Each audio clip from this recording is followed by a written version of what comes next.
Nah, Bapak Ibu sekalian, dengan berbagai catatan peristiwa tadi, ya, melihat catatan peristiwa baik tentang perekonomian global maupun kondisi domestik, ya, maka pada triwulan 3 2021 ini, perekonomian Indonesia yang diukur berdasarkan produk domestik bruto atau PDB pada triwulan 3 2021 ini, atas dasar harga berlaku mencapai Rp4.325,4 triliun, dan kalau dihitung berdasarkan atas dasar harga konstan mencapai Rp2.815,9 triliun.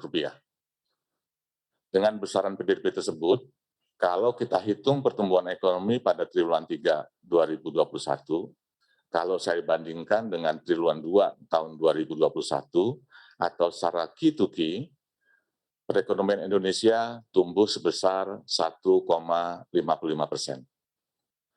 Dan bila kita bandingkan dengan triwulan 3 tahun 2020 atau secara Y on Y, perekonomian Indonesia tumbuh 3,51%. Dan secara kumulatif, artinya kita menjumlahkan triwulan 1 sampai dengan triwulan 3 tahun 2021, dibandingkan dengan periode yang sama tahun 2020, perekonomian Indonesia tumbuh sebesar 3,24%.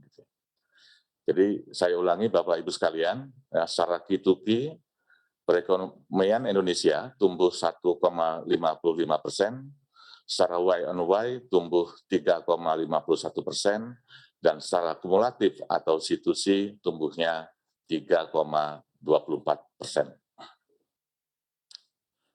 Nah, berikutnya Bapak Ibu sekalian, untuk memberikan gambaran yang lebih dalam bagaimana pertumbuhan ekonomi Indonesia kalau kita lihat secara triwulanan, ya. Tadi saya sampaikan bahwa ekonomi kita pada triwulan 3 2021 ini secara Q2Q tumbuhnya 1,55%.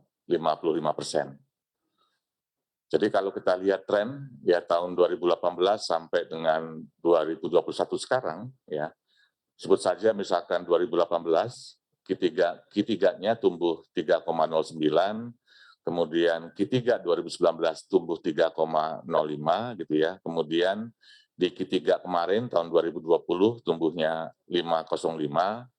Kemudian di Q3 sekarang tumbuhnya 1,55% ya.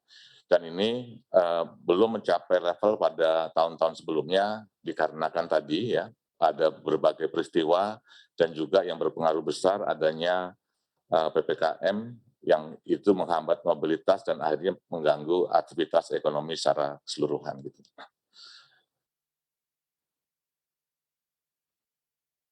Berikutnya Bapak Ibu sekalian, saya juga akan menyampaikan terkait dengan pertumbuhan ekonomi Indonesia kalau bicara Y on Y, secara tren mulai 2018 ya sampai dengan 2021. Ya, dengan cara yang sama kita bisa melihat bahwa tadi saya sampaikan bahwa secara Y on Y, ekonomi kita tumbuh 3,51%. Kalau dibandingkan dengan tahun-tahun sebelumnya, ya capaian ini belum mencapai level di angka 5%. Bahkan kalau kita bandingkan dengan Q2 2021, ya ini mengalami perlambatan, gitu ya. Jadi ekonomi kita masih tumbuh 3,51%, tapi melambat kalau dibandingkan dengan Q2 yang kemarin ya, yang mencapai 7,07%.